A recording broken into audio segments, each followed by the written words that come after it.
Hi guys, I guess that everyone hears me well. You are very welcome on our international summer school, and everyone hears me well, right? Yes. You hear me? Perfect. So please guys, today you'll have the class International Environmental Law, and I'd like to introduce our lecturer, our speaker, Professor Charles Limud, principal, and he represents John Marshall Law School. He is also board member, ITech Law, and he is from the United States of America. And today you will discuss some interesting questions about international environmental law and some controversial questions of space law and some other issues.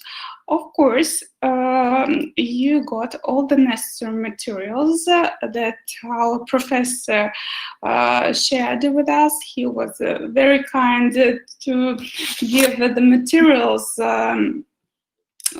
yesterday. So I'm very happy that we have this perfect speaker, and on behalf of Samara National University, on behalf of our rector, I'd like to thank Professor Charles for taking part in this summer school, and of course we are very happy to be today with you, that you gave your time to us, and I hope that guys, you will enjoy the class, and please don't be shy, don't hesitate to ask questions, because today you have a really unique chance to have a live conversation with such a professor. So thank you very much, and I wish you a good class. Charles, please, we don't hear you. Probably you can speak a bit Yes, can you hear me? No, we don't hear you. Probably we can refresh our link. Sure. So just the page.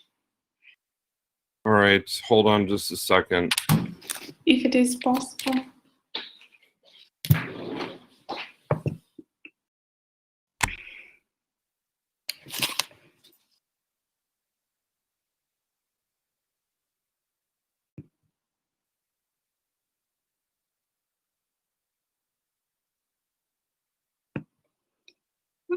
Can you hear me?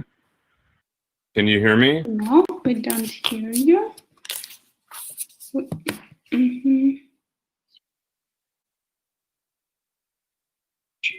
Wow. Oh, yes, we hear you. Yes, thank you. Thank you. We hear you. Perfect. Everything is You hear perfect. me now?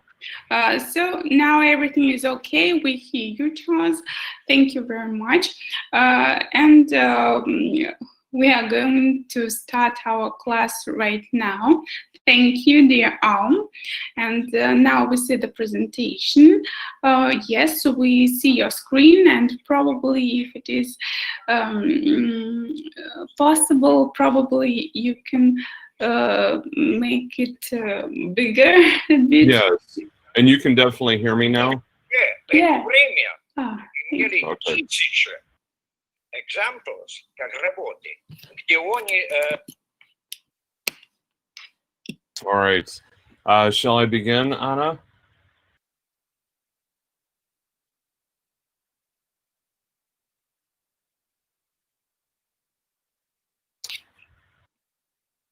Shall I go ahead and begin?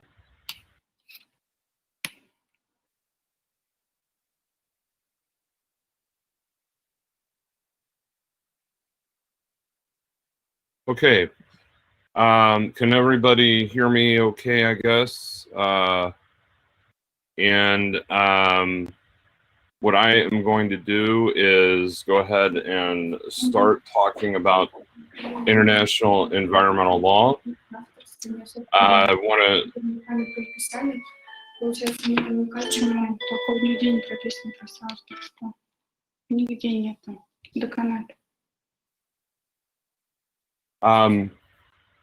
So I want to say, can you hear me? Anna, can you hear me?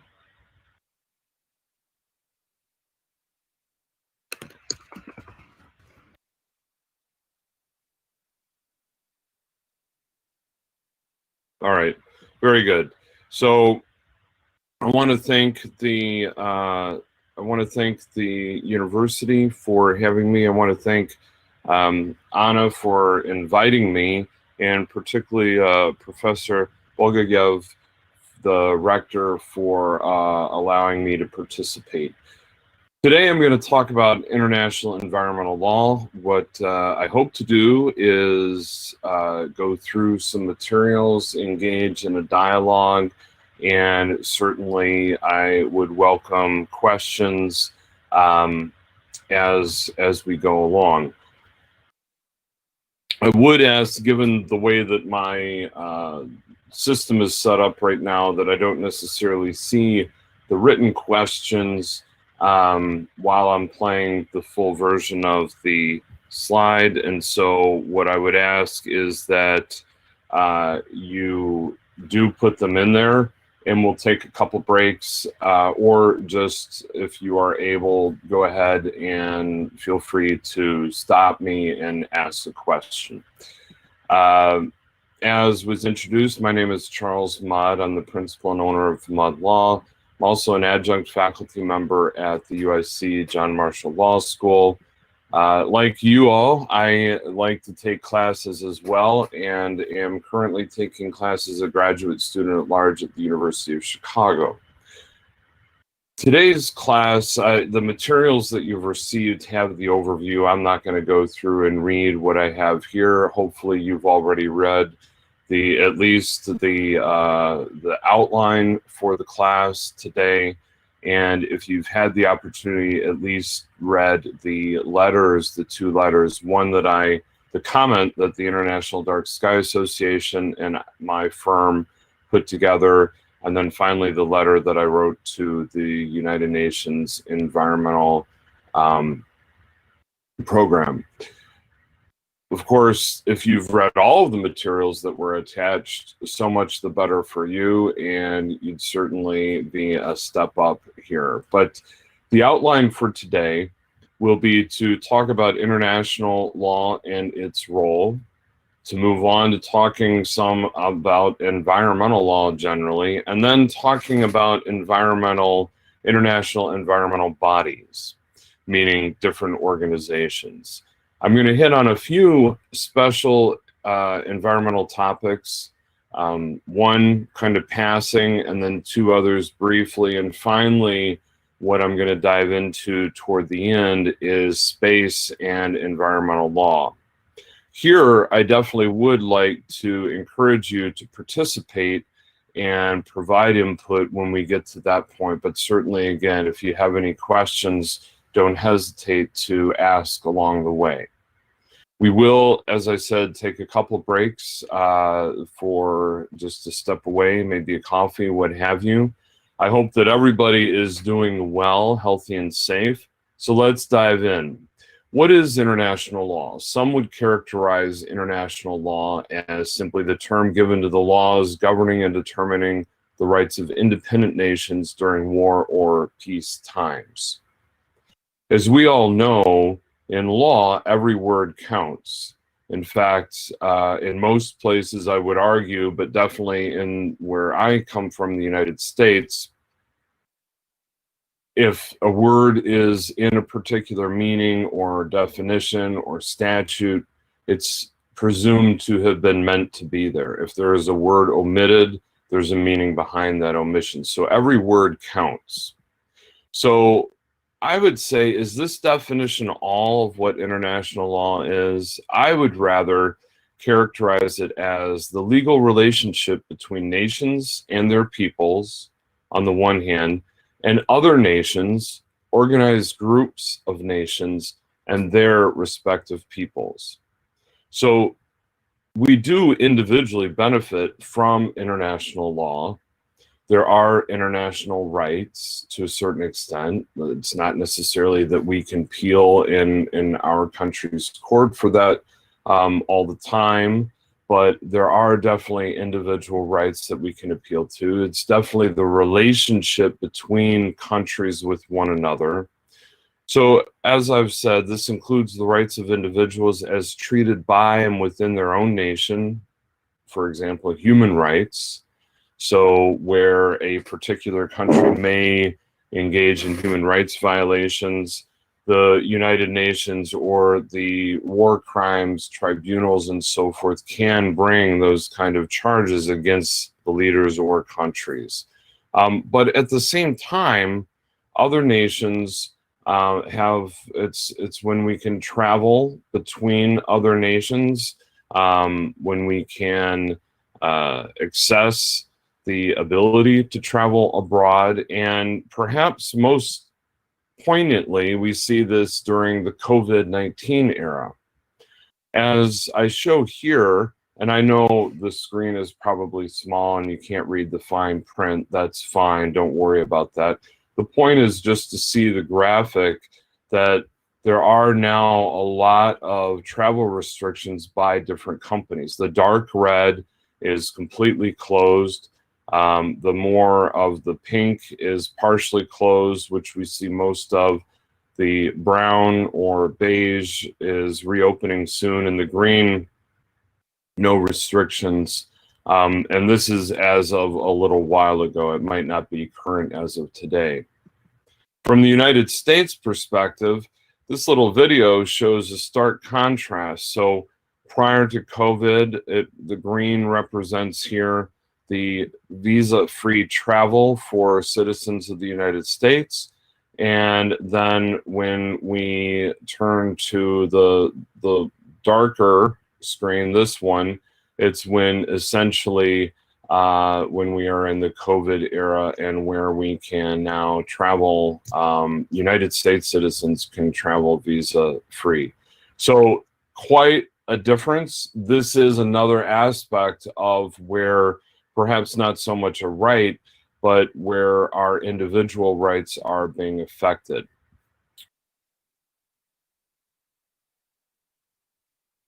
So definitions are important. We might all have our own individual definitions of what international law is. I try to make it as encompassing as possible because in my mind it is. So moving beyond the definition though, let's talk about the organized group of nations. We have individuals. I'm an individual. Each of you are individuals. We each come from our respective countries. Each country has its own laws, traditions, and so forth. And then there are organizations or groups of nations that come together to help one another and to benefit by that kind of group organization. Clearly, one of the perhaps best known is the United Nations. Within that, the United Nations, there's the P5. The P5 are the permanent 5 members: France, the United Kingdom, China, Russia, the United States. There's the European Union, but of course not all European countries are members of the European Union. There are others: USE, APEC, OAS. They're quite a significant number of country groupings, and I direct you to this link to see just how many there happen to be. So we have kind of the platform, the players, the broad number of players that are involved in international law. What are some of the issues? Well, depending on the organization, the number of issues are quite broad. This is just a few of the issues listed by the United Nations: aging, AIDS, atomic energy, children, climate change, democracy, so forth. So depending on which organization you are talking to, they might have different emphasis on particular issues. What is the role of international law? I'm going to quote here from the United Nations. Among the greatest achievements of the United Nations is the development of a body of international law central to promoting economic and social development, as well as to advancing international peace and security. The international law is enshrined in conventions, treaties, and standards. Many of the treaties brought about by the United Nations form the basis of the law that governs relations among nations. While the work of the UN in this area does not always receive attention, it has a daily impact on the lives of people everywhere. And there again, we emphasize that we all are affected by and benefit from international law. So I'd want you to think about now what some of your thoughts are on international law. I'm not going to stop and necessarily engage a dialogue at this point, given that we've just started, but this is a question that I want you to think about.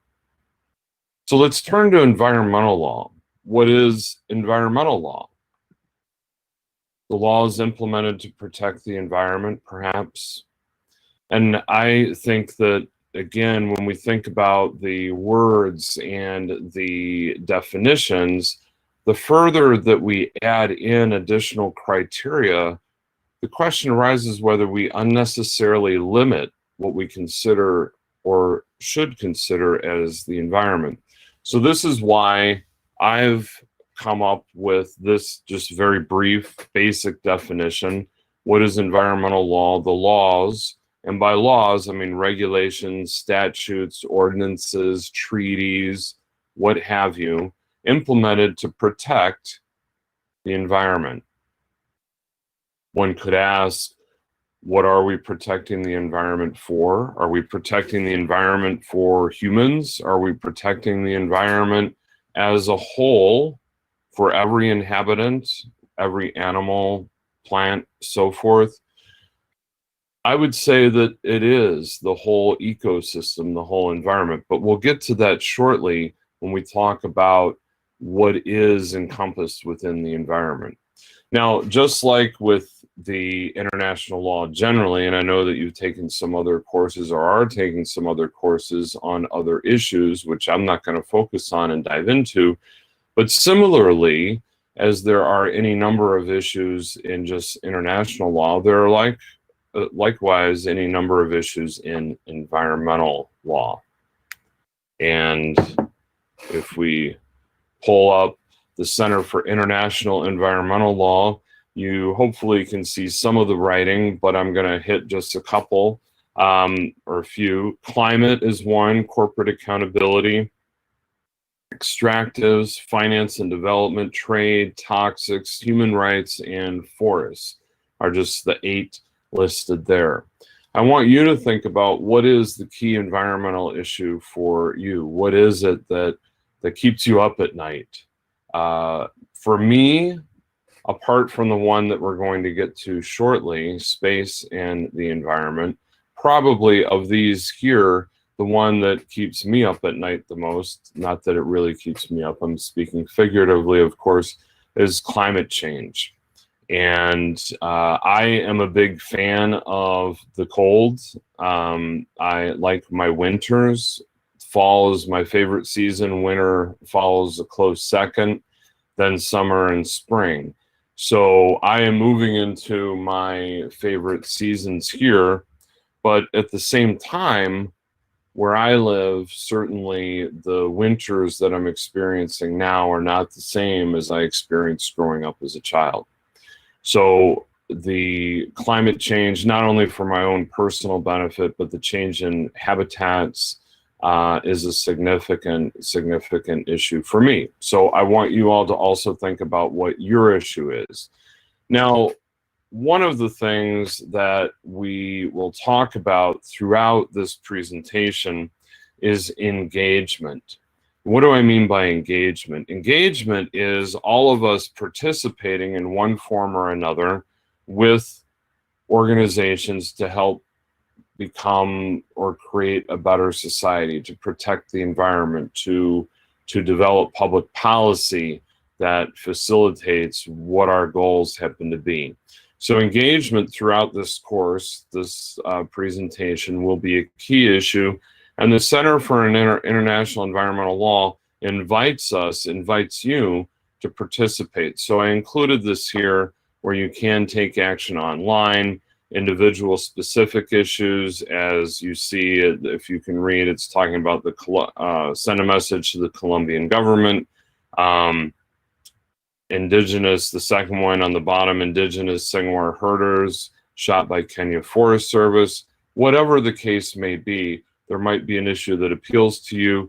On the right, there is the opportunity at the CIEL to become more involved. So what are some additional environmental NGOs? And of course, as you all know, that's non-governmental organizations. Again, directing you to Wikipedia, there's a long list of environmental organizations. We also have national ministries or agencies. Here in the US, we call them agencies. I know in many other places, if not all, they're ministries, but it's the government's department regulating aspects of the environment. And we might have that on a domestic level. We might have that at the federal level. For me, it's the United States. And then at the state level, local level, all levels of government. And of course, what we're talking here is international treaties and so forth. And finally, of course, there are the supranational agencies or organizations.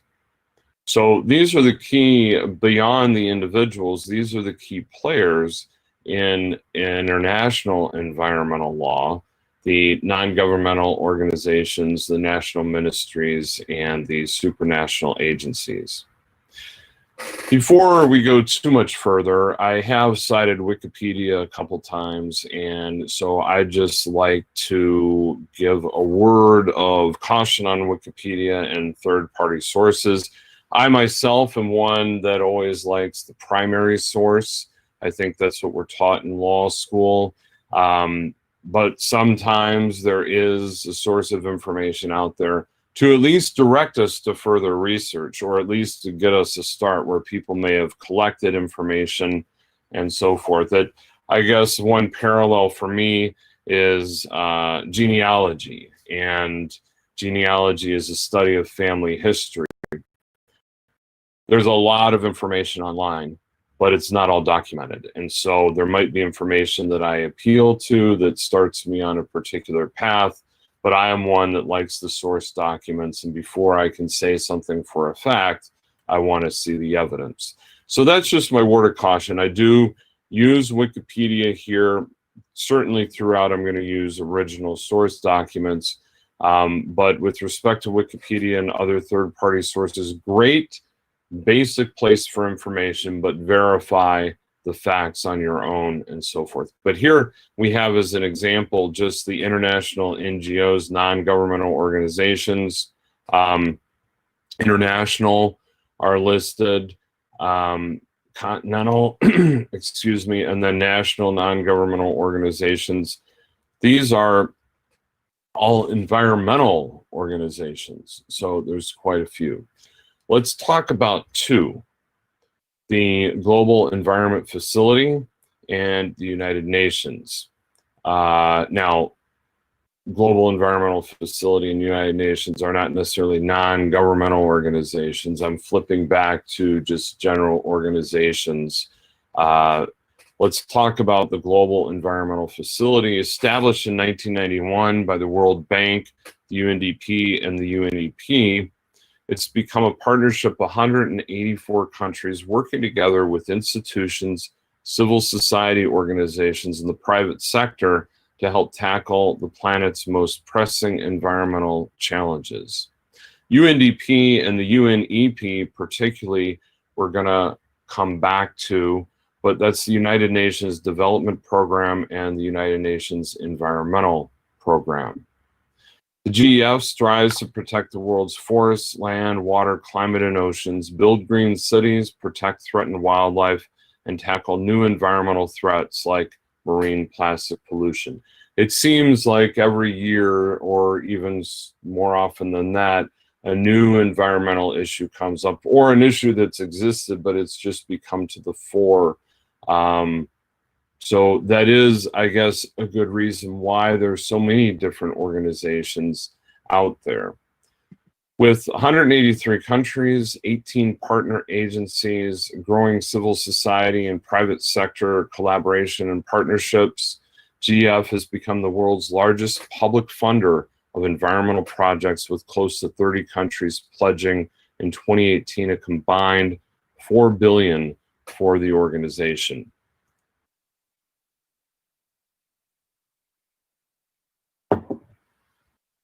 So one of the things that hopefully comes through is that for the cohesive effort of international environmental law, there are all these players involved. There are all these international relationships going back and forth, connecting with one another. It's all essential to helping the objective of protecting the environment. I encourage you to explore its website. There's a webinar discussing the last 8 years.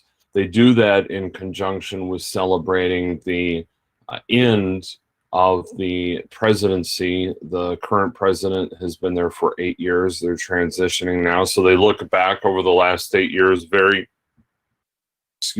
informative. And then finally, tomorrow, here's a link. There's a U.S. congressional live stream on GEF.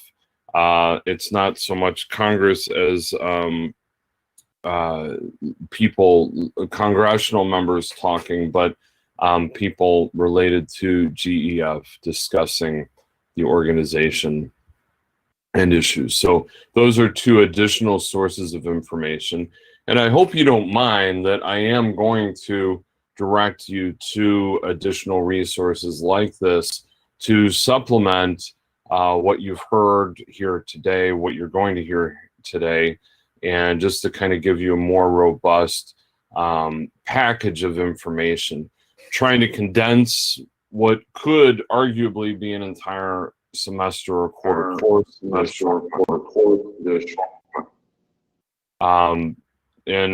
short amount of time.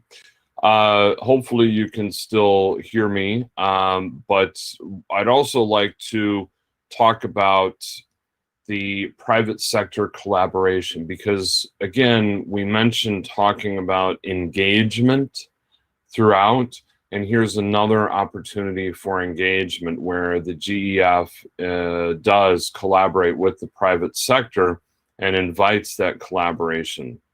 There are particular focal areas with private sector engagement, which include climate change mitigation, a discussion of chemicals, climate change adaptation, sustainable forest management, biodiversity, land degradation, and international waters. Again, a lot of the documents that I might put up, I'm not expecting you to read while we go through. They're just visual cues and sources for additional reading and information. I do recommend that you go look at it. The link there being provided here, but we're not going to take the time to go through those specifically.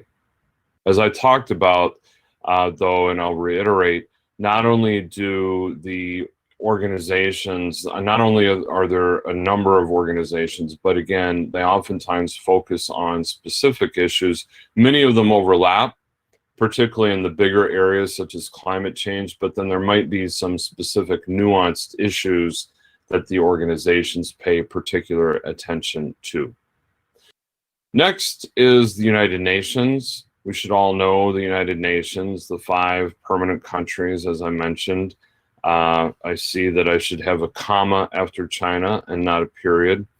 But so far, that's the only error that I've seen, and hopefully that will be the only error. And I've also mentioned already the United Nations Development Program and the United Nations Environment Program. Both of those are secretariats, or for lack of a better term at the moment, agencies or departments within the United Nations addressing specific issues. Diving into the UNEP, it's the leading global environmental authority that sets global environmental agenda, promotes the coherent implementation of the environmental dimension of sustainable development within the United Nations system, and serves as an authoritative advocate for the global environment. Its mission is to provide leadership and encourage partnership in caring for the environment by inspiring, informing, and enabling nations and peoples to improve the quality of their life without compromising that of future generations. This last quote I particularly find compelling. Many people ask, well, aren't you stifling innovation? Aren't you stifling technology? Aren't you holding back industry? My response to that is an emphatic no. I would like to think that the world, there are obviously developed countries, there are developing countries, and there are countries in need. So we all are from perhaps different countries and different nations at different evolutionary periods, but we all are part of the world. And I'm just going to talk about the world generally, is that humans are innovative. And despite the fact that we might have some regulations, despite the fact that we might have some law protecting the environment or protecting certain aspects, or even worker safety, just the book that pops into my mind is by Upton Sinclair, The Jungle, talking about here in the United States at the turn of the century, the meatpacking plants. And of course, Upton Sinclair wrote it to talk about worker conditions, but when the masses, the elites, read it, they were more concerned about what they were reading happened to be in their hamburger and their meat. But anyway, whatever the motivation, Upton Sinclair's The Jungle prompted regulations and change in the law, such as the Food and Drug Administration here in the United States. So I think that humans, our species, is innovative. We're traveling to the moon. We're talking about going to Mars. We're doing all these things. Some regulations designed to avoid compromising the future generations, our children and our children's children, should not get in the way of our progress, and we can work around it. We can make things better. I'm going to get off my soapbox now, but that's why this last quote is really compelling to me, is that we can improve the quality of our lives, we can improve technology and business and so forth, but we also can do so without compromising that of future generations. As I mentioned throughout, there are any number of issues that organizations focus on. Here are just some of the issues with the UN Environment Program: air, biosafety, energy, gender, sustainable development goals, technology, water, oceans and the seas. One that I don't see here that we'll come to later is space. And that will be a topic for the latter part of our discussion. The UNEP is closely related to the United Nations Environment Assembly, which is the highest level decision-making body on the environment. The 5th UNEA is occurring in Nairobi, Kenya this coming February 2021. I'm assuming now it's going to be physically in place. We'll see. I'm hoping that COVID is done and over by then. And I hope that your countries are doing better than my country at the moment. The theme is strengthening actions for nature to achieve the Sustainable Development Goals. Now, if we had all day, if we had a longer period of time, I'd love to dive into the Sustainable Development Goals and discuss them, but we don't. But I do suggest that you go, if you haven't already, explore UNEA 5, explore the UNEP website, and learn more information.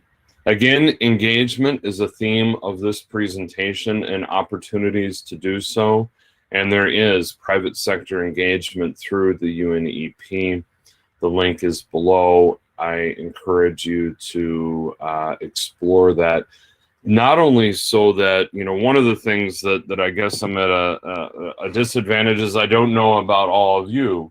And one of the things, I don't know what your backgrounds are and so forth. But I personally, for my practice, my law practice, I like to have a number of resources of information that might be available and applicable to my clients. So even if it's not a particular area that I'm involved in, even just to have somebody to, referral. Yesterday, we were talking about some people I needed to refer a criminal law matter to some individuals in Virginia, one of our states, near Washington, D.C. Same kind of thing. Just to have this information so that if a client or somebody that you work with has a question, I like to be the one that kind of knows the resources. I may not know everything about everything, but I at least can direct and help direct people to that. So it might be worth, all of this might be worth a quick perusal just so that you have that piece of information in your mind. So I want to highlight now a key environmental issue and demonstrate the diverse number of international issues. So what I'm going to do now is to highlight one issue that I mentioned earlier before as being apart from space, which we'll get to.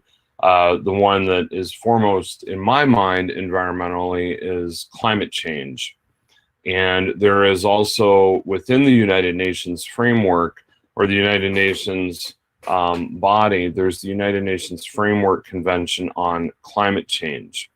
Again, it's another website, another section of information that you can find and should read. I know you have limited time, but nonetheless, I do recommend it. And just to talk about within, I know now what I was meaning by this, the diverse number of environmental issues, is even within the broader scope, like when we went back to here, like this is the UN Environmental Program their issues that are significant. And we see that climate change is one of them listed there, right? So here, within climate change, there are all these sub-issues. So it drives home the point that there's a diverse number of environmental issues. So even within this, we see climate finance, climate technology, gender again, land use, mitigation, science, market and non-market mechanisms. So there are any number of issues that we can focus on that are applicable when we talk about environmental law. Engagement, again, is a theme. Multiple issues, engagement are two themes that are running through. Here's another opportunity. There are virtual regional dialogues that the United Nations FCC is having. The one on Europe and Central Asia, unfortunately, just passed July 26th, and these are virtual. I guess as it makes clear, virtual regional dialogues, you probably already picked that up. But Asia and Pacific is coming up August 26th, the Americas and the Caribbean, the 23rd of September, and then a global event in November 2020, with the date yet to be announced. Another opportunity for engagement is the Paris Committee on Capacity Building. I'm going to leave that up here just so that you can get that link and write it down. Or take a screenshot, I guess is a quicker way. And I think in just a few minutes, we might take a couple-minute break. That way I can look to see if there were any questions posted. I'll return back to the full screen. So that we don't get too far behind on questions. But I do want to get to a certain point here that we're almost at. Of course, United Nations has many additional UN secretariats and divisions, but unfortunately, we don't have the time to discuss them all here. I wish we could, nor do we have the time to discuss all environmental issues or environmental law topics. But there do exist two to highlight and one additional in which I want to dive deep. I want to talk briefly about hazardous waste, transboundary air pollution, and I want to mention this now because I don't want to forget it, but the transboundary air pollution is a key. The arguments there that I'm not going to dive deep into, but the arguments there are some of the reasons why we have laws regarding transboundary air pollution can be applied and flow over to when we talk about space and the environment, particularly light pollution and so forth. Hazardous waste. The main international agreement is the Basel Convention, which restricts international transport of hazardous materials. It restricts the flow from particularly wealthy to poorer countries. It creates a standard definition for hazardous waste and establishes the obligation to track the shipment of waste. And there's another parallel to space and the environment when we're talking about tracking the shipment of waste, and that is the International Registry of Objects sent into space. And here again, these latter two, one of the main things that I will get to in talking about space and the environment, but just so that we don't lose sight of them, the standard definition of what is the environment, creating a definition that encompasses what we want it to.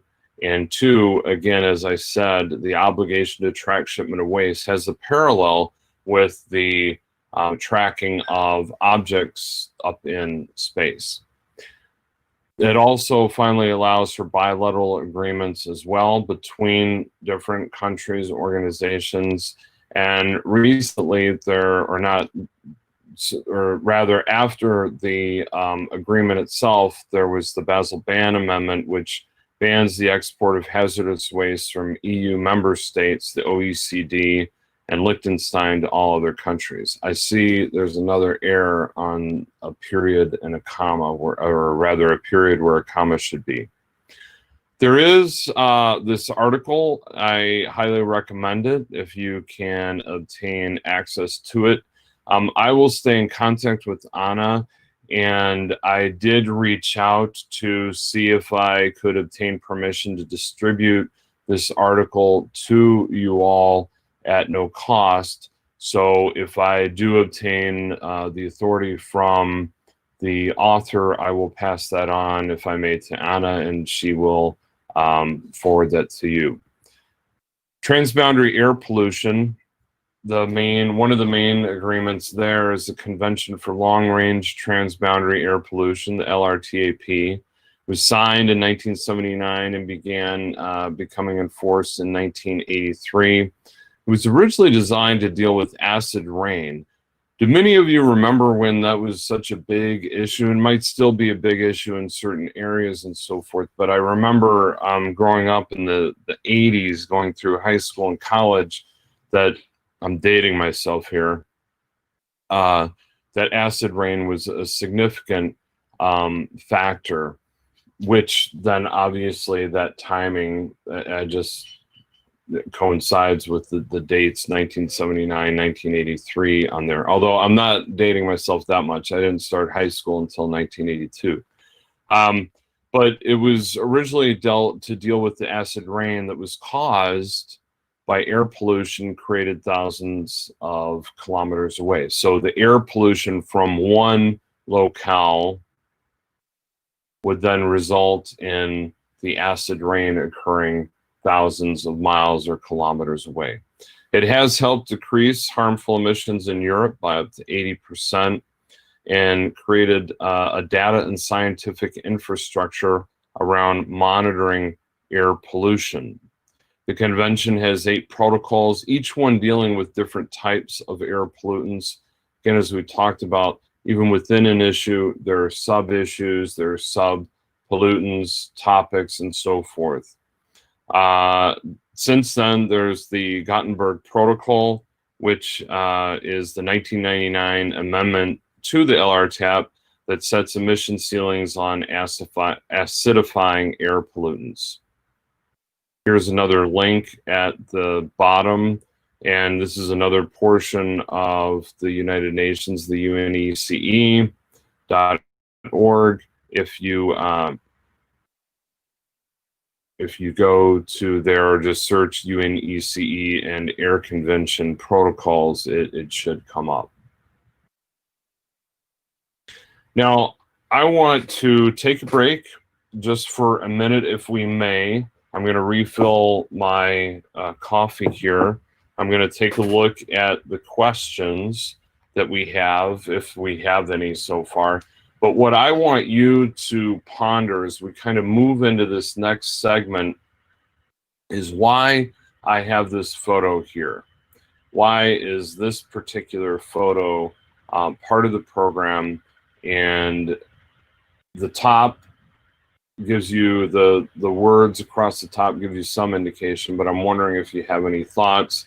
Put them in the comment box if you may, and I'll be right back. So take a couple minutes. I have 7:50 my time, wherever you happen to be. Let's say 5 minutes, so I will be back at 7:55. We'll dive into this latter segment, talking specifically about space and the environment. And then I definitely want to open it up for discussion and questions. So please be thinking about those if you haven't already. So let's be back in a few minutes, 7:55 my time, 55 whatever hour where you are. Talk to you soon.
I will give it just a little bit more just to make sure that everybody is returned if they were taking a coffee break.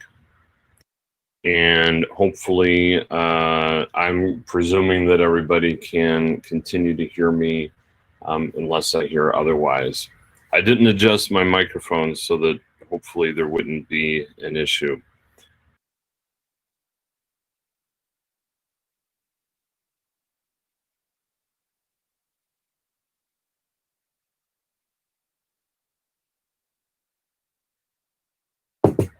Give it just another few seconds here and we'll start up again. There were some questions that I will mention in just a moment.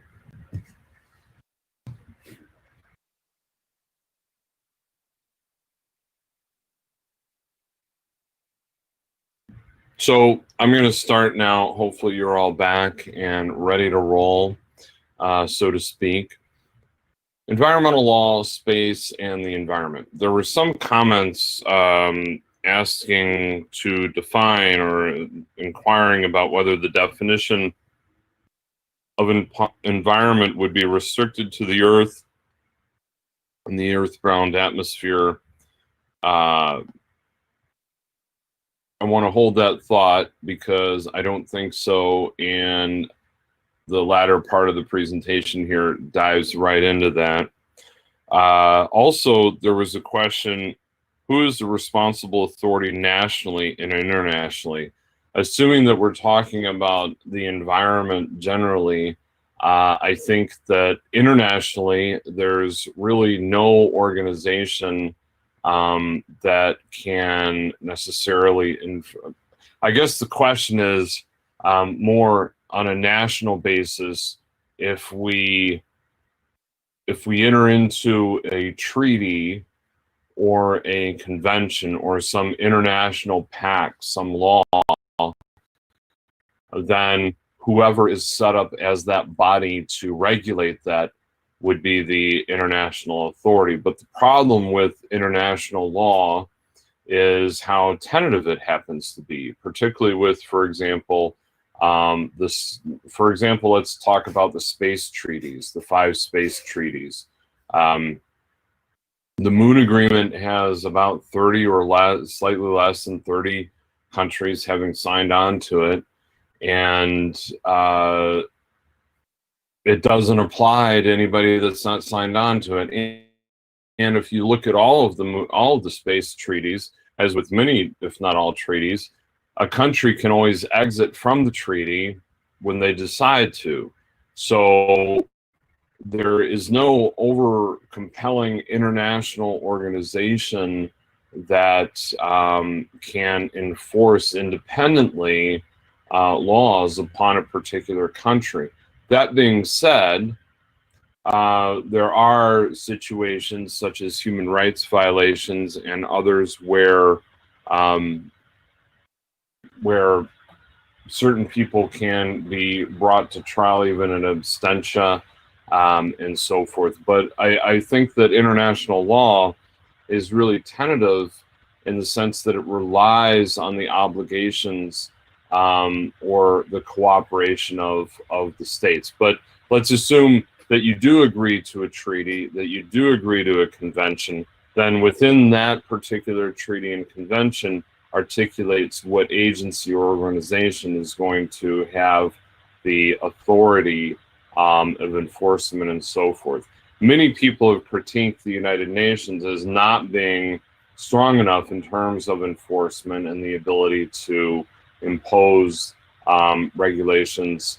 The European Union might be a different example where it is more structured and there is more authority inherent in that organization, particularly with its member states. But then we have the issue of Brexit, where again, the UK is wanting to exit the European Union. Domestically, it's going to depend on your individual country. Here in the United States, the Environmental Protection Agency, the EPA, is the agency that is responsible for environmental regulation, so to speak. But there are many other agencies that flow into environmental law aspects. So it's not a really easy answer here in the United States, as I imagine in many countries, because there are overlapping at times authority.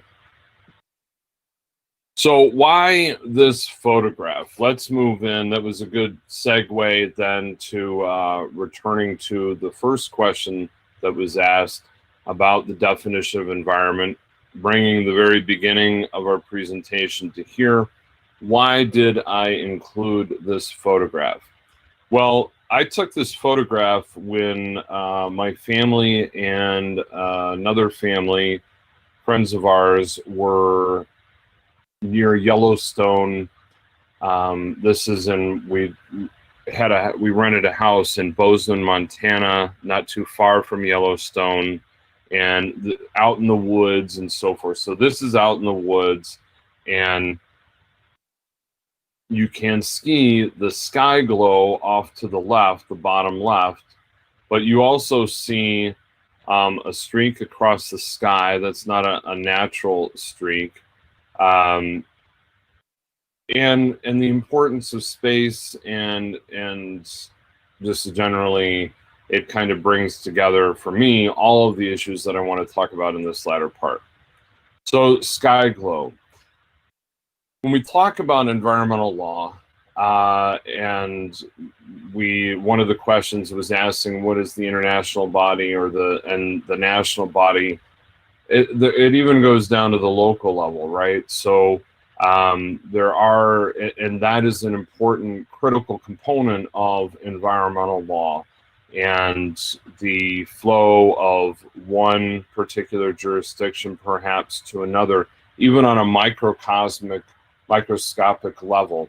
So when we talk about nations and so forth, we're talking broad, but when we're talking locales, cities and so forth, bleeding over into other areas, that's much more local. So sky glow is a particular local issue, and you can see this picture here in particularly, you can tell it's at night because you definitely see the stars. This is not sunset. This is taken at about 11 p.m. and you see more of the sky glow here because of the cloud layer that's coming over the mountains. But you can see the light definitely from the city on the other side of the mountains reflecting off of the cloud layer. So sky glow is a particularly significant environmental issue in terms of light pollution. It has created the need for, or the desire to have, lighting ordinances in various jurisdictions. Flagstaff, Arizona is one of the places that was a leader in that in terms of here in the United States. The light ordinances involve technical details in terms of the lighting, the type of lighting, the shielding, the wattage, the lumens, and so forth. In fact, I'm working with some collaborators here in the Chicago area on developing a lighting ordinance that would be implemented in the city, or at least we're going to try to get it implemented and adopted within the city. Engagement, right? Turning back to participating and trying to advocate for certain policy changes. So when we draft this light ordinance, we will end up presenting it to aldermen, which are the legislators, so to speak, of the city here, and trying to get some of them to adopt it and introduce it before the city council. There are also lighting zones where you might have a manufacturing district that has different needs than a residential district that has different needs than a zoo or a park. And there's certainly model codes. I'd be interested to know if your locality has any light ordinances. So returning to this photograph, we have the situation where there is sky glow. This is definitely a photograph around the same time, same location of the sky glow. But this photograph captures not only the light pollution issue from the local level, sky globe, but also more from a space issue. And this became more pronounced than any time before, really, when in 2019 we saw Starlink satellites moving across the sky. And it prompted an outcry, it prompted concern. Some people were in awe. And I don't have the name for the individual. This is not my photograph. I will also get this to you all through your program corner through Anna. But this guy that has this photograph and a website around satellites and so forth is a really great resource. It's fantastic reading. But when these photographs, when people saw the 60 Starlinks, there were first, I think, about 2 Starlinks, test Starlinks, maybe 2 or 4. And then ever since then, they are launched in 60 satellite increments. So here in the US, they have authorization from the FCC, the Federal Communications Commission, for about 12,000 satellites. And they've applied to the International Telecommunications Union, the ITU, for an additional 30,000. So a total of 42,000. Now, whether they'll have all of those up there or not, I don't know. But when you consider that OneWeb in the US has also applied for 40,000, it's a significant amount, particularly when you consider that there are only about 6,000 satellites orbiting Earth right now, with about half of them functional. So now with the satellite launches for Starlink over the last year, we've got probably about 3,000 functional satellites, 3,000 cohesive together satellites that are non-functional. That's 6,000 satellites. And we have authorization, or SpaceX looking for authorization for about 40,000. And OneWeb an additional 40,000. So it creates a significant issue in terms of light pollution and the effect that, and space debris, but I'll get to that. Light pollution and the effect that it might have on astronomy, astrophysics, and the enjoyment of the night sky. So we're talking about international law, international environmental law, yes. But to really understand the application and to really understand international laws, even our colleague just asked, what are the authorities within the national scope here in the US, for example? How did Starlink happen? Why did it happen? Well, there's an outcry, of course, but if you look back, there was an opportunity to comment.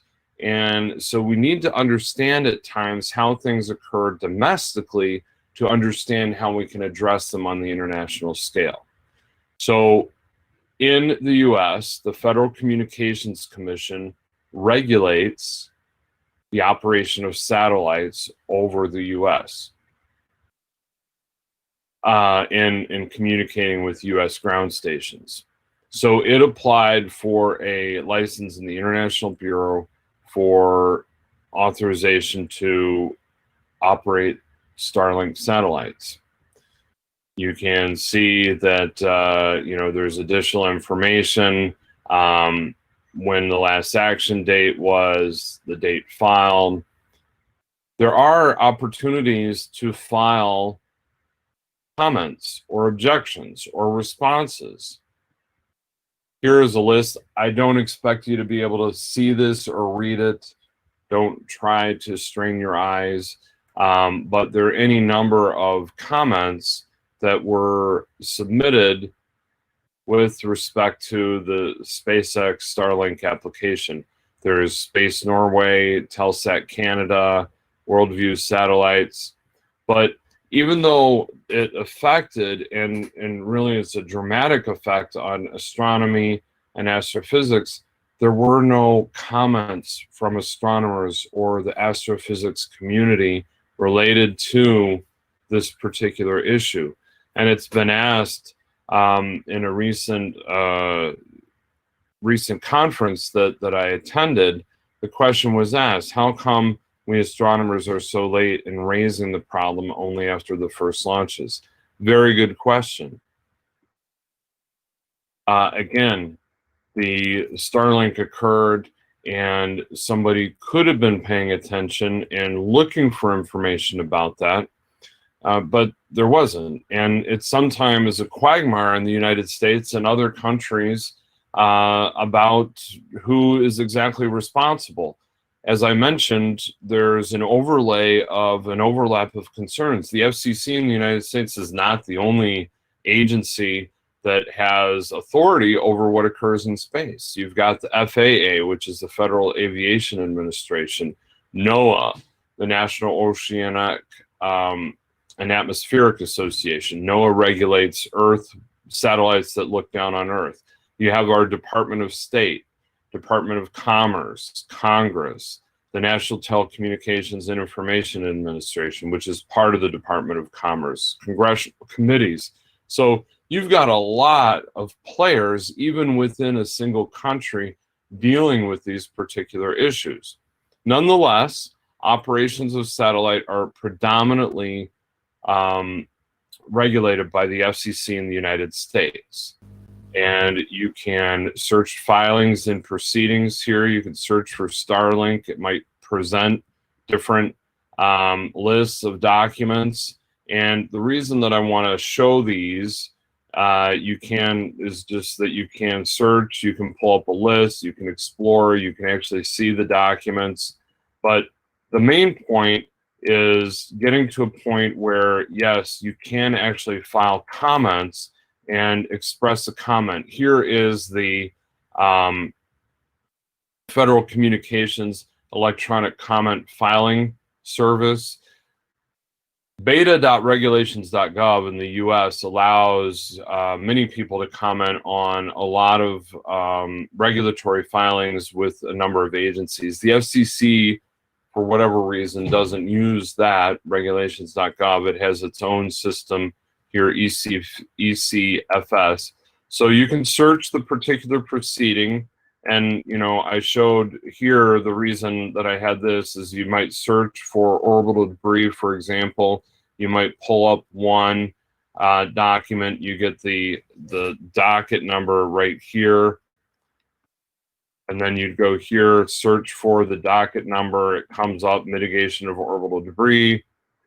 This comes up, table of comments and so forth. And then there might be the opportunity to file a comment, upload a comment. There's also express comments where you can just type in your response, such as here. So the point was to show that in the US, Starlink was authorized by the FCC. It was launched. Many people weren't aware of it. The astronomy, astrophysics community was not aware of it, did not have people necessarily monitoring the filings for every satellite launch. Had they, maybe they could have filed a comment. Would that have changed anything? I don't know. Here's just really quickly the beta.regulations.gov that I mentioned, where you can again search for, let's say, Starlink, and it would pull up results. I'm going to skip by these. Well, I guess here. So nobody from the astronomy astrophysics community filed comments related to Starlink at the time. So what do you do now? Remember when we mentioned one of the issues, the transboundary air pollution? Well, one of the concerns too was that, yes, the FCC licensed or authorized the satellites in the US, but they're going around the world. They're not fixed, and they're orbiting the world a number of times before they reach their permanent or final orbital stage. And so many people across the world are seeing these Starlink satellites. And if you're not necessarily involved in astronomy, it might be very cool. You see them going across the sky. In fact, I was out in my backyard trying to take photographs of the night sky. despite the sky glow and despite the ambient light that we have. And all of a sudden, the Starlink satellites, a set of Starlink satellites went across the sky, went in, grabbed my kids and my wife so that they'd see them and so forth. But the concern from the international community was, wait a second, the FCC is authorizing these satellites that is already having an impact on us, on our night sky. We might be in Europe, we might be in Asia, we might be in Africa, Southeast Asia, wherever the case may be. So that prompted the outcry and so forth. So what do? Well, I look for every opportunity to engage. And I think that's, as you know, that's a theme of my presentation. And so one of the things that I saw coming up, the application for Starlink was done and over. There was no further comment period. So how do we, many people said, let's sue SpaceX. Let's file suit against SpaceX. They did what they were supposed to. They applied for the application. There were comments. The FCC authorized it. They had approval and they went forward. Now, in the application, there is a question. The question is, would there be an environmental impact? But it's based on a particular statute and regulation. And so that it goes back to the definitional importance of what is the environment. And that's what we're going to dive into here. And this is an example of how we take everything that we've been talking about into this particular scope and why definition is important and what I've been doing practically over the last little bit, both on the domestic and international scope and working on. So the FCC and many of those other agencies are obviously U.S. agencies. And then there is also the Council on Environmental Quality. So back in the 70s, the United States implemented the National Environmental Policy Act, or NEPA.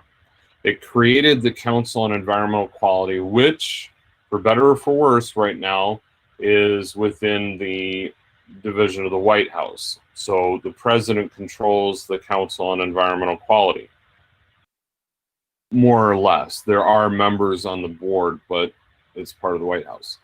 So the Council on Environmental Quality said, hey, you know, it's been a long time since we have looked at the regulations implementing NEPA. Let's take a look at amending those. And so they proposed amendments. And here in the US, not only with, let's say, the FCC applications, or when people are wanting a government application or license, it comes up for public comment. When there's any regulation like this proposed, it goes out for public comment. And so it did. The CEQ, Council on Environmental Quality, issued proposed regulations on the NEPA. And so it had an opportunity to discuss and comment. I thought it was an appropriate time to do that. I included this comment that I collaborated with the International Dark Sky Association in the materials, and I hope you've read it.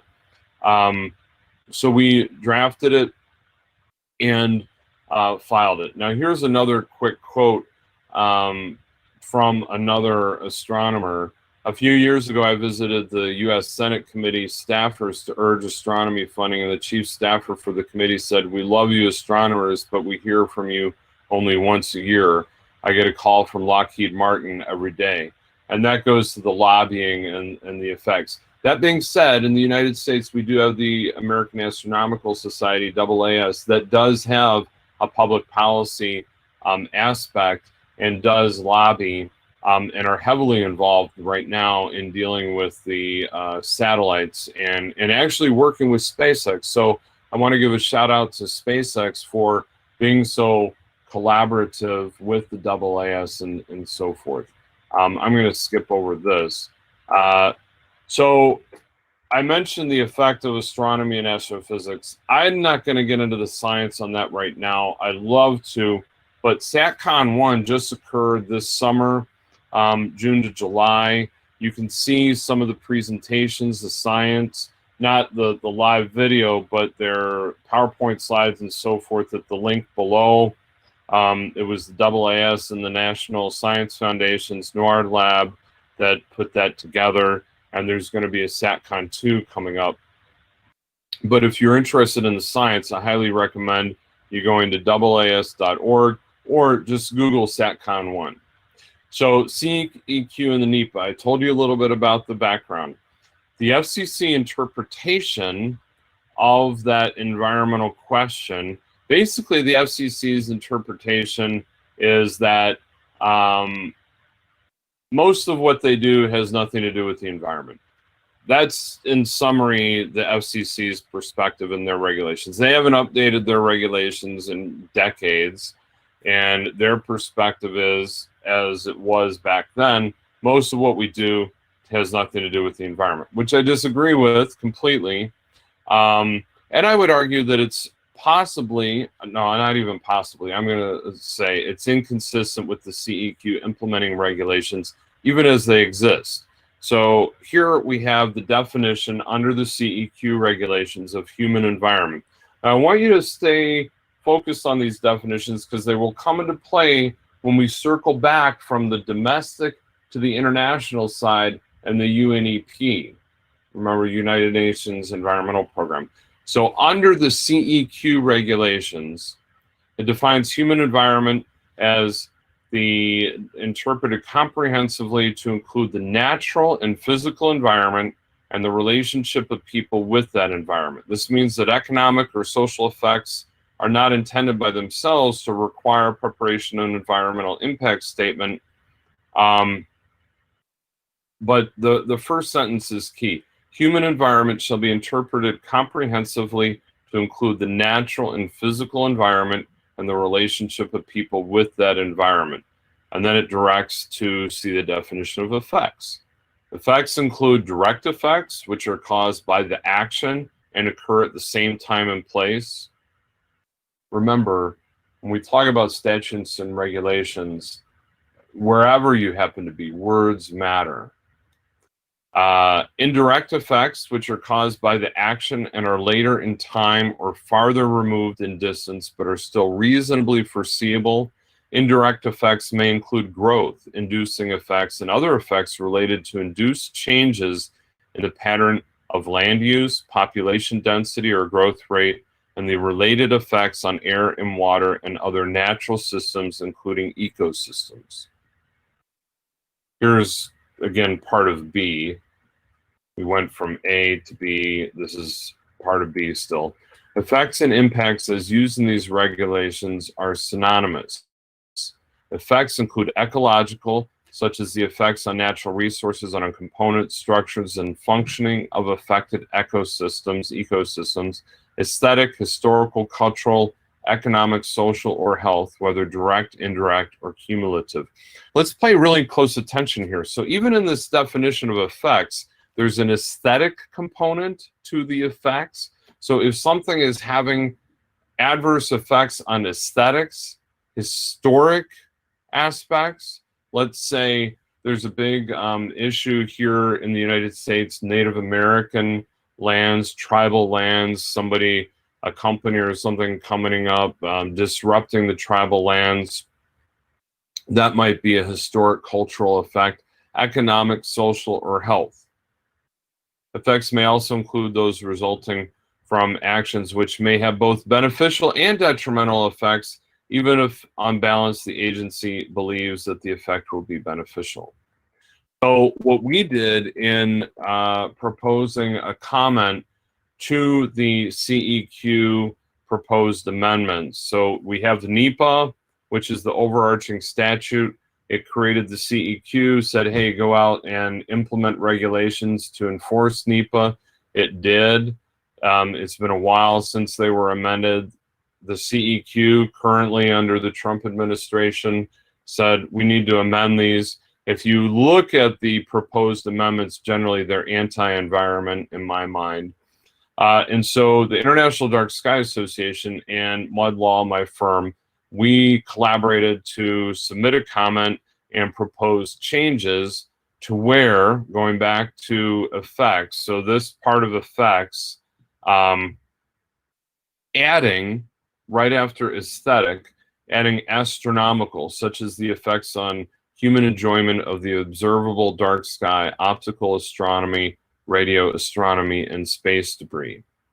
The interesting thing about space debris, as we'll see shortly, but I want to bring it up now as I think about it, is that you do have to already in the United States regulations, if you are applying for sending a satellite, you do have to discuss your space debris mitigation, that you've thought about it. You have to show that you've thought about it. So space debris, you already have to kind of show what the effect would be and that you have a plan for end of life on the satellite. We also suggested amending the definition of human environment to, after natural and physical environment, to add including Earth's orbital space. We went around and debated what the right definition or what we would add, what would be the right addition. That's what we ended up with. Unfortunately, but not surprising perhaps, in this environment here in the United States, the final rules did not adopt our proposed changes. But let's turn back to the international component. The United Nations, we've talked about the UNEP, the United Nations Environmental Program. Two agencies or aspects of the United Nations that you all probably know well focus on space are UNUSA, United Nations Office for Outer Space Affairs, and COPIUS. UNUSA has had two internet conferences on space law and policy. The first was in Moscow a couple years ago in 2018. Last year it was in Istanbul. And I'm not sure, I don't think that they plan one, particularly COVID and so forth, that there's been one set. But I produced here for you. You probably have these in your bookmarks, but I have the links there for you. So, United Nations Office for Outer Space Affairs. It's the key agency for space law internationally with the United Nations. But again, I look for every opportunity to be advocating and engage in a particular argument. And so even though I might be consistently wanting to be involved in reading what's going on with the NUSA, the UNEP was planning for the UNEA 5, the Environment Assembly, the fifth of that, the fifth assembly coming up. And they were looking for, just generally, it was an open call for comments and issues that would go toward that theme that I mentioned earlier, working toward the sustainable goals. But I took that opportunity to argue or advocate that the unblemished night sky is a critical component of the Earth's environment. Now you may say, well, Charles, looking at the stars is nice, but that's really not the environment.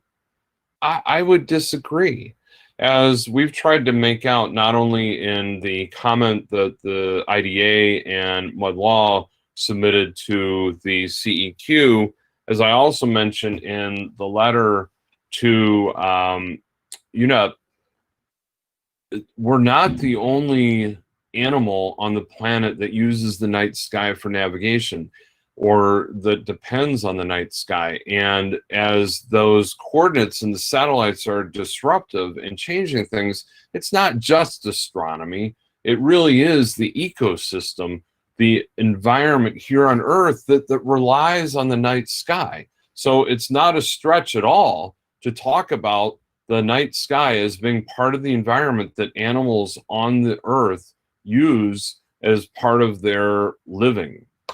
So I argued, and I think that this is a key issue when you're making an argument on regulations. I did the same, we did the same with respect to the CEQ regulations, and now I did the same with the international law, the Outer Space Treaty that I'm going to get to, is that both the interpretation of the existing law supports our argument. Now, I'm not going to make an argument like that if it doesn't. If it clearly says that it doesn't include the night sky, we'd be done, right? Then I'd be arguing for a new law or an amendment. But I think that there's a plausible argument that existing law could encompass that. But at the same time, if it's not already explicit, I argue for adding an explicit component. So the existing, remember we mentioned there are 5 space treaties. Moon Agreement, the United States, Russia, other countries, most countries are not signatory to. The remaining 4 treaties, there's the Outer Space Treaty, which we're going to focus on. There's the Rescue Agreement, really doesn't apply. Possibly the Liability Convention, but more setting up the liability of who's responsible should certain things happen. And then there's the Registration Agreement or Convention on objects. So really, it's the Outer Space Treaty that we need to focus on. And it depends, again, on the interpretation of environment. Article 9 of the Outer Space Treaty states, in the exploration and use of outer space, state parties to the treaty shall conduct all of their activities in outer space with due regard to the corresponding interests of all other state parties to the treaty. The phrase shall conduct all their activities in outer space means whether by government or non-government entities, as stated in Article 6 of the Outer Space Treaty. Therefore, if the unhindered use of the night sky constitutes an interest of the other states, remember the transboundary air pollution analogy and the light of satellites from the US SpaceX Starlink satellites affecting other countries, then states must control the activities within their state that affect it. This requires at the minimum consideration of these effects. And again, even on the US side, we weren't advocating that we stop launching satellites. We should just consider the effect that it will have on the night sky and the efforts to mitigate the reflection. The issue with the light from the Starlink, as you all know, is the reflection of the sun's light off of the satellites back down to Earth. So Article 9 of the Outer Space Treaty further states that state parties to the treaty shall pursue studies of outer space and conduct exploration of them so as to avoid their harmful contamination and also adverse changes in the environment of the Earth resulting from the introduction of extraterrestrial matter, and where necessary shall adopt appropriate measures for this purpose. I know I'm running fast through that, but let's focus on adverse changes in the environment of the Earth. One might argue it's of the Earth, but as I would say, humans, not only humans, other animals on Earth depend on the night sky. Thus, arguably, this environmental clause within the Outer Space Treaty enjoins any activities that adversely affect the unhindered night sky by extraterrestrial matter. But what must we demonstrate to make that argument? We need to show that concerns over satellites constitute extraterrestrial matter. The effects from the satellites must affect the Earth's environment, and the effects must be adverse. The extraterrestrial matter, you know, I have a footnote, whether we're talking about real matter or just in the colloquial sense, I think applies. Light reflected from the sun is what we're talking about. Would we agree that this is extraterrestrial? A side issue that I mentioned briefly, and that it's a good debate on, is whether treaties are dynamic or static.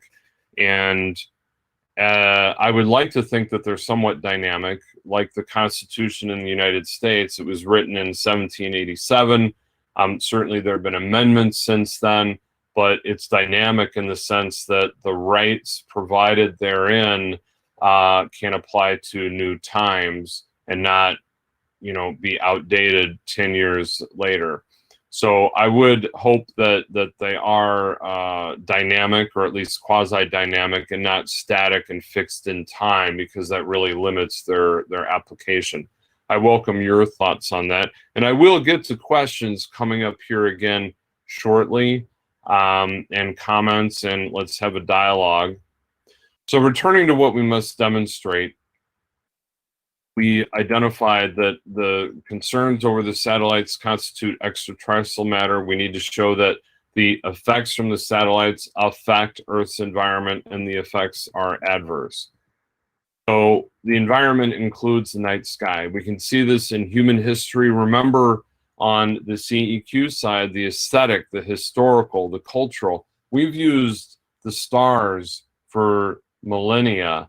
And so nearly all of human history has appealed to the night sky. And we've identified light pollution on a terrestrial level as an environmental issue. And in fact, just recently, as you'll see in the letter that I submitted to the UNEP, I cite to some recent developments within the United Nations that are really starting to focus on terrestrial light pollution. So you should see that a number of the issues that we've talked about all circle around, particularly here, local light pollution. And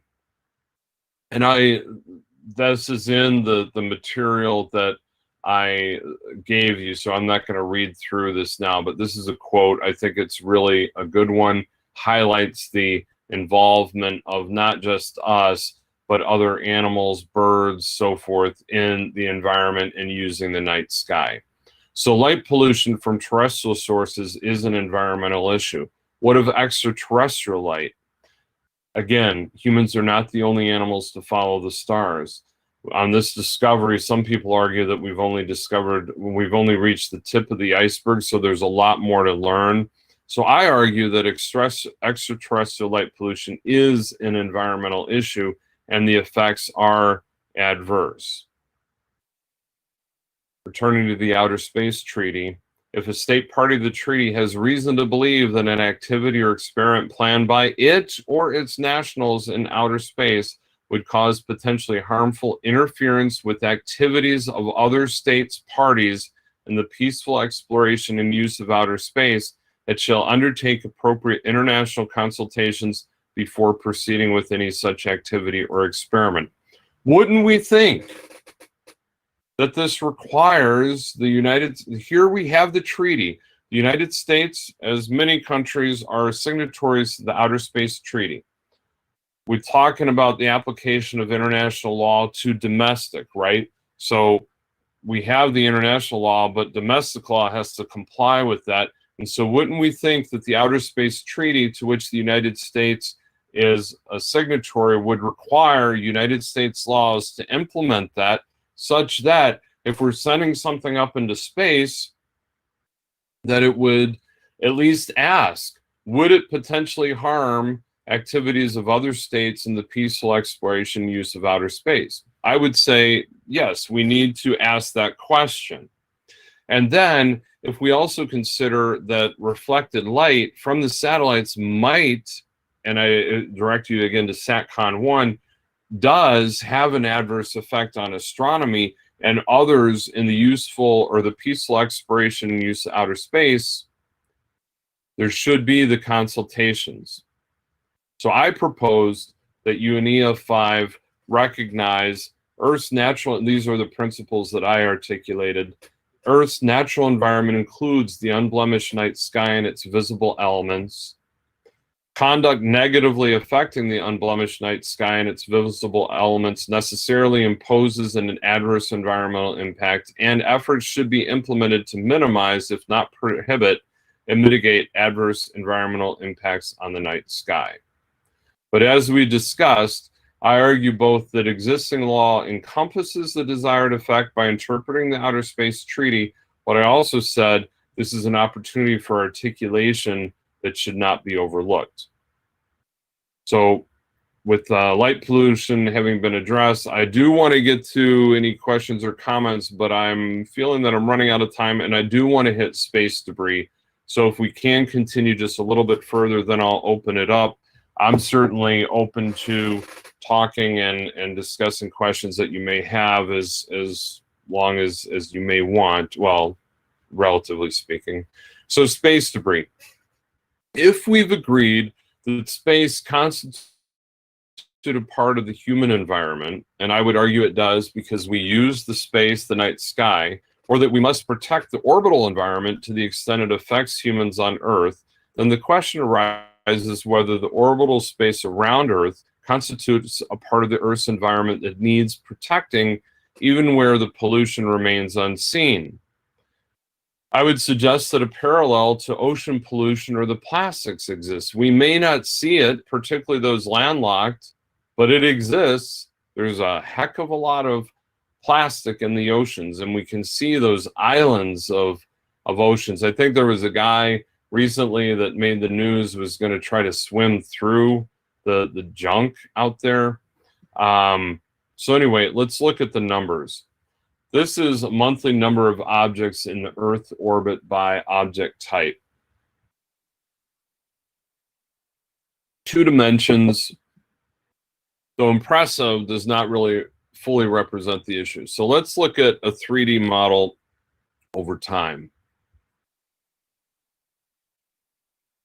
And I am going to use the video here because I think that there are a couple of videos that I want to show that I think that demonstrate the point. Now, as we're watching these videos, just think that, you know, spacecraft do have to navigate around this, and the space around Earth is big. There's no question about that. It's huge, immense, but it's not infinite. And so there is a point at which, when we talk about the Kessler syndrome and so forth, that we create a situation where we might get to where cascading effects. There's so much debris out there and so many objects that it's just going to necessarily create more and more. So we can kind of see this static increase in that video. And so we've seen that static increase on the video, but let's do a 3D flyby model. These both are courtesy of NASA, or at least credit goes to NASA. And imagine our spacecraft navigating through this debris.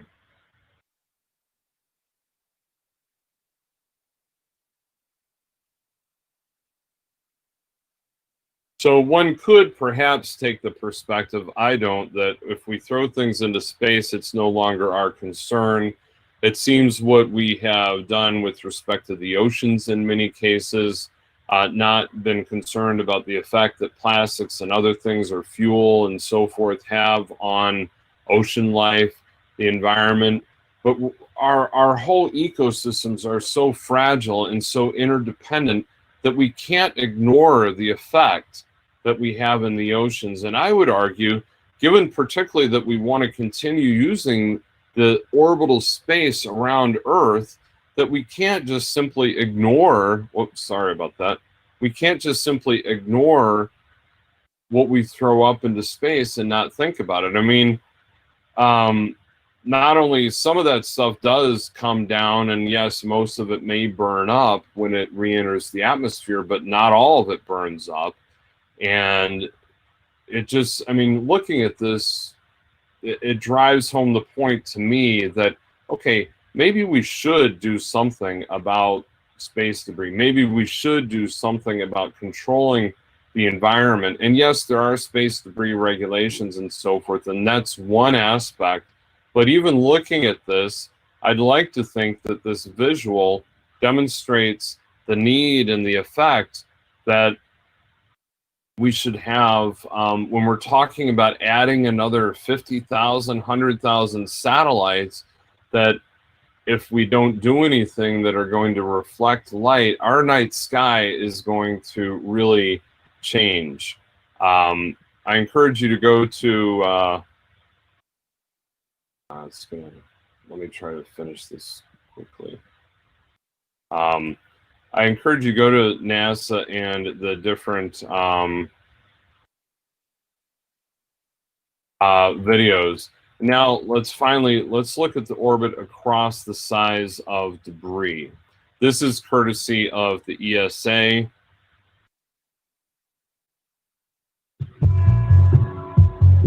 The European Space Agency. It's not a great video at this size, but So these are the number of objects that are greater than a meter. It's going to increase now.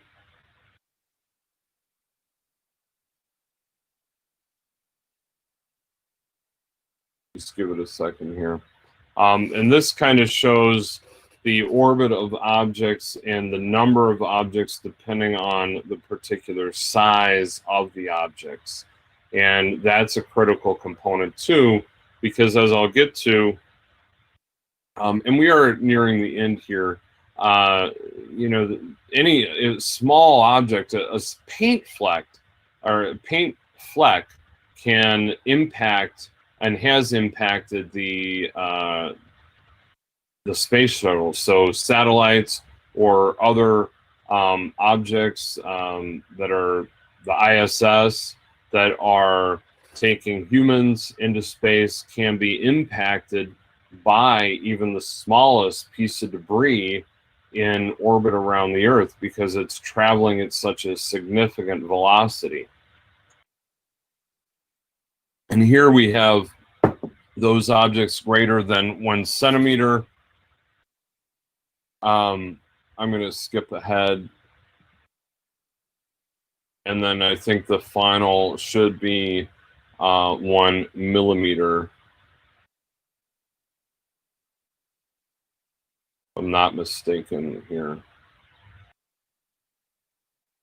Again, I apologize for the video quality. I thought it would be okay in large, but I think you get the the picture. So returning to mere numbers, small objects are serious. A paint fleck impacted the space shuttle, and the ISS suffered an impact requiring a finger to initially plug the resulting leak. Even the Hubble Space Telescope also experienced debris collisions, as you can see here on the panels that had been replaced. Space debris. I think that we can all agree a problem exists. I've talked about the Kessler syndrome, cascading effects. So what do? Policies. We have the UNEP guidelines, other state actors. The FCC's just recently proposed rules. I'm actually going to be talking about these tomorrow, and feel free to register. It's complimentary, smallsat.mudlaw.com. Smallsat is the conference. And it's actually held virtually and free complimentary access this year. So what do? There are also technologies talking about mitigating space debris, deorbit. Keep in mind the ownership of space objects. You can't go out there and just capture some other country's debris without having an issue. So, should we consider the orbital space a part of Earth's environment? I think so. I ask you to think so. And just looking at this visual representation, for me, that is part of our environment, and we need to do something about it. I ask you to think so, and so advocate. I would ask that you also advocate for a definition of environment that encompasses all of what humans do. We need to be responsible as humans in what we do. We can't just have this attitude that out of sight, out of mind, and the way that we've done with disposing of debris in the oceans, landfills, and putting up satellites and objects into Earth. Now, I'm going to open it up for discussion. I do want to go a couple slides forward and then back to this because I will return it so I can see the screen where the questions are. I did, in the materials, provide additional links and resources. I'm always happy to talk with anybody and communicate. Sometimes I'm busy, so feel free to harass if you would like, but feel free to contact me. And now with that, I will open it up for discussion, and I'll try to address some of the questions that we have here.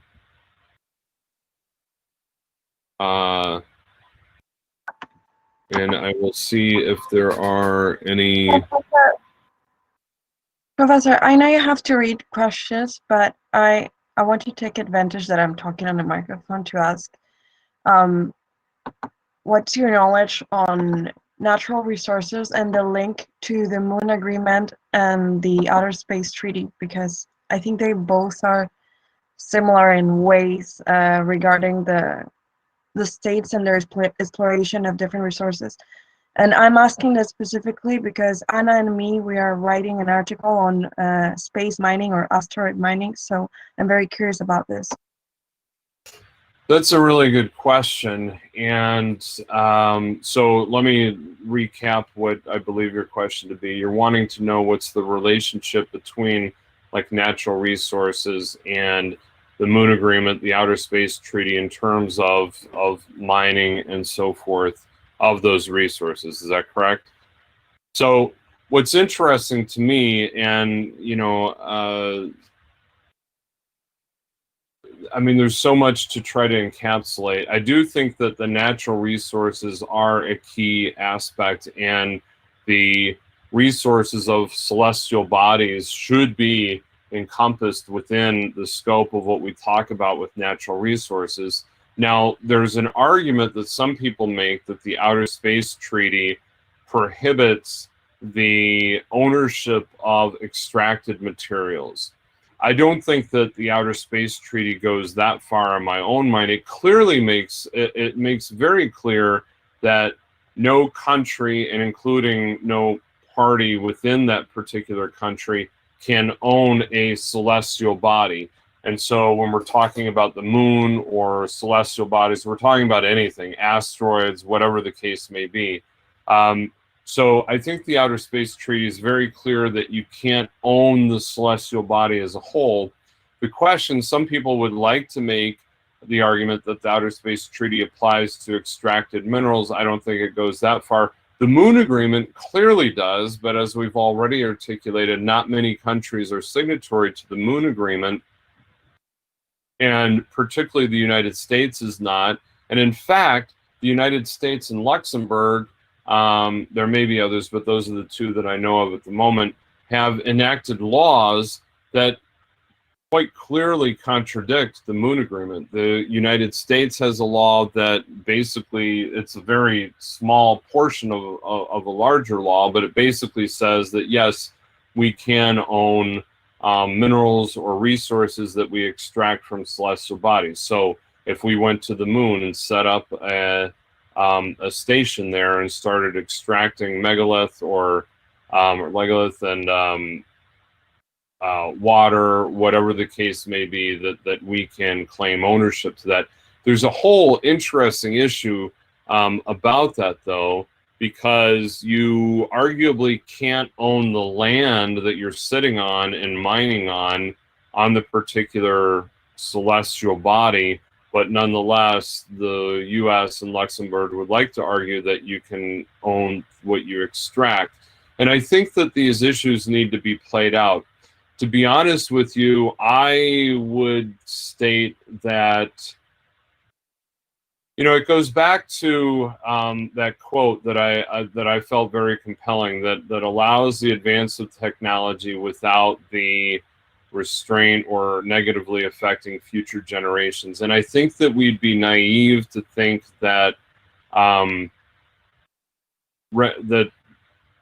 that it will be this ideal that nobody can own anything that's taken from space. I think that such a dogmatic approach as the Moon Agreement is, though perhaps idealistic, will stunt growth and further exploration of space.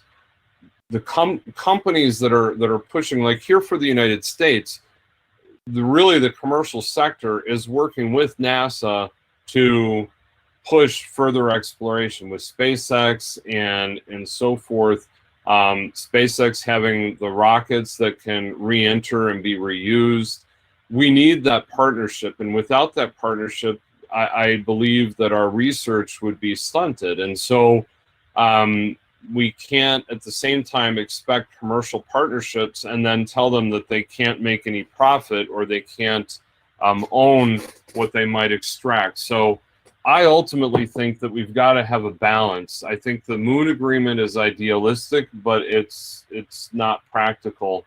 At the same time, going to your question regarding natural resources and protecting not only the Earth's environment and in that context, but you know, here we have issues relating to strip mining and the effect of pulling natural resources and so forth. I think we need to be cognizant of those issues when we go to the moon, Mars.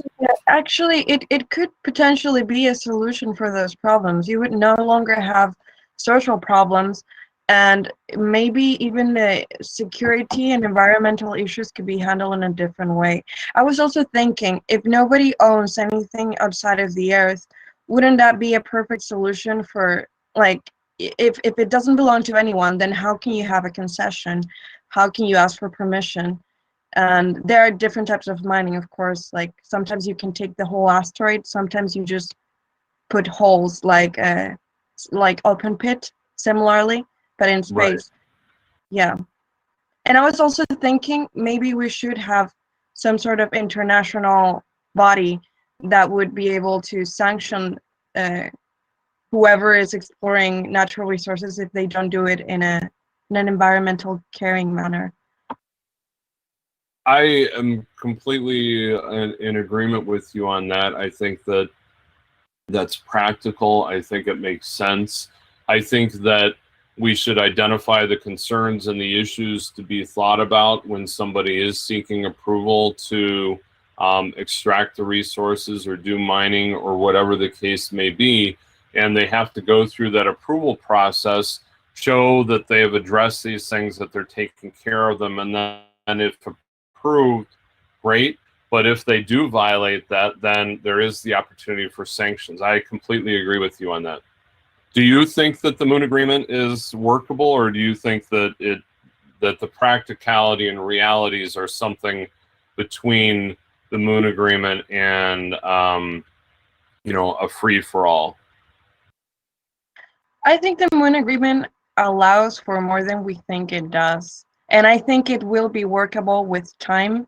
I don't think we need to wait until something different happens in mining. If anything, I think the changes in like environmental consciousness is making people doubt mining more and more every time, and social groups are manifesting more. I'm in Peru. My country is geologically one of the most attractive ones in the world, but it has a lot of social issues. I do think that asteroid mining would solve that. And also rare minerals are encompassed with electricity and sustainability companies like electric cars. They need more of minerals, and the Earth doesn't have as much amount as asteroids do. And I've only written in like scientific papers this, of course, but I think there's a great opportunity in the future. And I think the Moon Agreement can be worked as well as making new agreements specific for mining and other, I don't know, other industries and natural resources. Right. I like your comments, and it's really interesting to hear your perspective, particularly on the resources that Peru has. And I agree with you on the potential value to minerals and resources and asteroids is for to play on words, astronomical. I mean, there's an immense, like there was some study, there was one particular asteroid that, you know, if you looked at the value of what we could see from the spectroscopy of the minerals that had, it's, you know, trillions of dollars worth of minerals if it could be accessed. The one thing that I would say on the Moon Agreement, though, is that let's say that your argument is accurate and that the Moon Agreement allows more than we think it does, which I'll entertain, and I'll even go back and look at the Moon Agreement. But the problem that we have is that there are so few countries that have signed on to the Moon Agreement that to those countries that haven't become signatories, it means nothing, and it's not enforceable against them. And so, as you mentioned in your question, you know, should we have an international body that allows that can sanction violations or kind of oversee this? I agree, but to do that, we're going to have to get to a point that more countries, particularly the big players, have signed on to that and are not just going rogue like the United States might be doing, or Luxembourg. Not that they're necessarily, they're not out there doing anything yet, but so I hear what you're saying. So we either need to convince people that the Moon Agreement is workable and does not prohibit the commercial enterprises that they want to explore, or we need to make amendments or talk about a new agreement that we can bring other countries in so that it is something that everybody can agree to. Does that make sense? Or make it more attractive to sign. What if you give Yes. something extra to anyone who decides to agree and you help them with exploration? That could be a good idea. I mean, you always have ways to negotiate. I agree with you completely. And it might be easier to modify that than come up with something entirely new. I'm completely in agreement with you on that.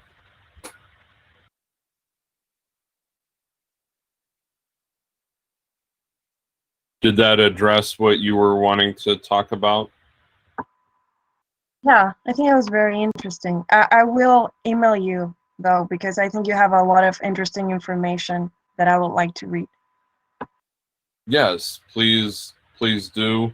And I welcome anybody to do that. I'm going to try to, my screen is, I'm trying to look at the camera here, but the video is over here. So that's why it might look that I'm looking away, but I just want to check to see if there, here's a question. And Lucia, thank you for your participation and questions. So Monica asks, when the first man went to the moon, the doctrine of instant custom was created in international law. Currently, this doctrine contributed to protect the, can this doctrine contribute to the protection of space and environmental law? Treaties are voluntary binding, but customary law can help with the protection in this area. What's interesting is that there are so many dynamic aspects of international law that we didn't have the opportunity to discuss here, because you are right. There is the aspect of that, and there's something beyond treaties, and there are certain principles that we want to enforce, and I think that's a really good question. My concern is that as I advise my clients, I have a client completely unrelated to the environment and space for the moment, but I have a client that we're having to now potentially get into, there's a dispute and potential litigation, and he didn't get the agreement that he had in writing, and it just goes down to the constant precept that I tell my clients and tell anybody: if it's not in writing, it doesn't mean anything. And so now I'm being, there's a difference between talking about that on the international scope, and there are the instant custom other issues related to that there are inherent international rights that don't necessarily need to be adopted or signed on paper to have the world agree that there are certain rights that people have.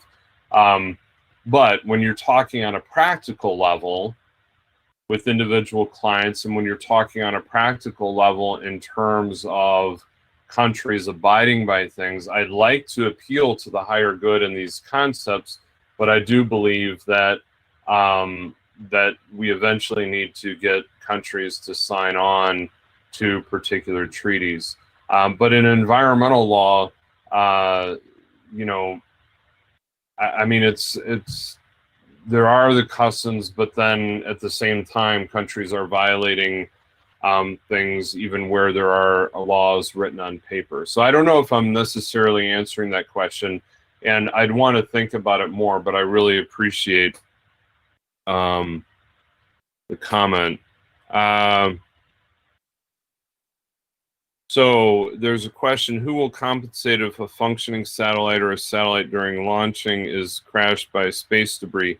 So that is the liability convention that addresses that particular issue. And what's interesting is the the state, the launching state, is a responsible party for what their satellite does, and even though it might be a commercial enterprise within that particular state, and when I'm talking about state, I'm talking about nation, internationally state. Here in the United States, treaties are talking about states. They're talking about international countries or nations. That launching nation is the responsible party. And so if it's a private actor within that nation that launched it and so forth, the government is still responsible for that. And then it might set up the liability aspects within the country dealing with the private parties and so forth. But if an object is launched from a particular country, let's say that the United States launches a satellite, the United States has responsibility for that particular object, whether it collides with the satellite in launch, whether it goes out of control and collides with the satellite or some other object in space, or if it comes back to Earth and deorbit and doesn't burn up and causes property or other damage here on Earth. And so the Liability Convention, one of those 5 space treaties, sets up in a pretty good way how that's going to happen. And going back to Lucia's comment on the international body for responsibility in that regard, it might be very interesting to look at the Liability Convention as a model for setting up that kind of system for how do we handle those violations of whatever laws that we establish relating to the mining of resources and so forth.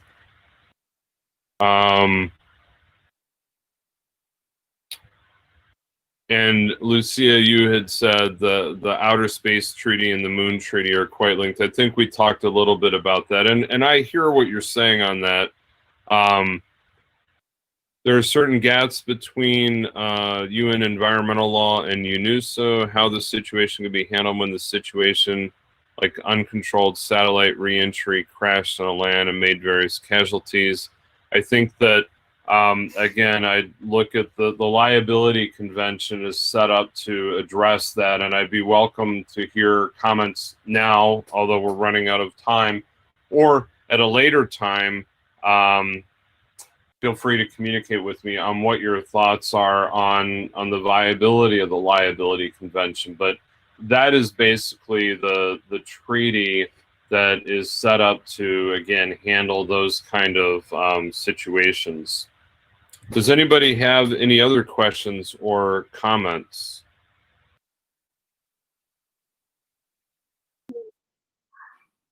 I think that now we are going on. Thank you very much. If we have even a minute, probably Charles will find an opportunity. But I guess we have to finish because our guys have another part of the program.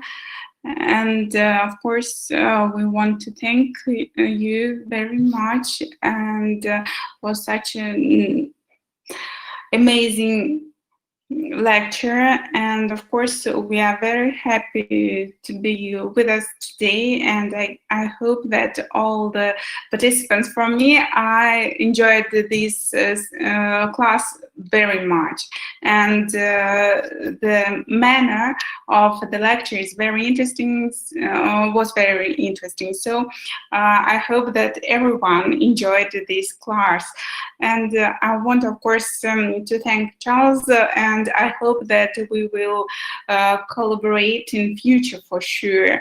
And so on behalf of Samara National Research University, on behalf of Summer School, I want to say thank you and hope to see you on our events, research events, educational events, and so on, because to have such a speaker is a really unique chance for us. Thank you very much, dear Professor Charles, and of course, thank you, dear participants, for such careful listening. Thank you.